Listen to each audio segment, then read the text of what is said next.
Vous vous souvenez de vos veilleuses d'enfants? Moi aussi. Et je pense que celle-ci, elle peut marquer les esprits des enfants, et voire même des adultes. Elle n'a pas juste été dessinée pour être mignonne, mais pour raconter une véritable histoire de design. Avec évidemment tout ce que ça implique. Des idées, des galères, et surtout beaucoup de courage.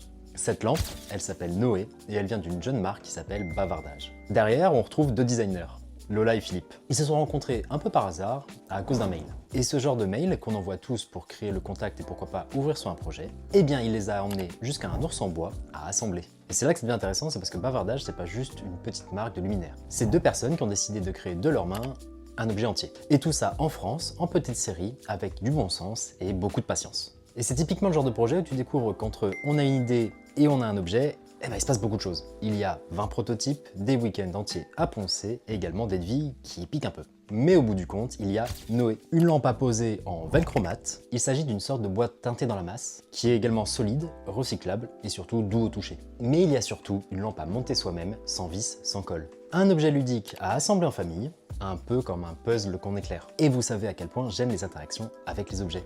Et c'est aussi ça qui me plaît dans leur démarche. Ils ont pris un symbole de l'enfance et ils l'ont transformé en expérience de partage. C'est à la fois poétique, mais aussi très juste. Réussir à fabriquer des objets durables, responsables, qui ne renoncent ni au design, ni à la tendresse. Et moi je dis que si toutes les veilleuses ou lampes de chevet pour enfants pouvaient être réalisées avec autant de soin, on ferait sûrement de plus jolis rêves. Bref, bravo Bavardage, vous avez réussi à sortir une lampe qui parle, sans dire un mot.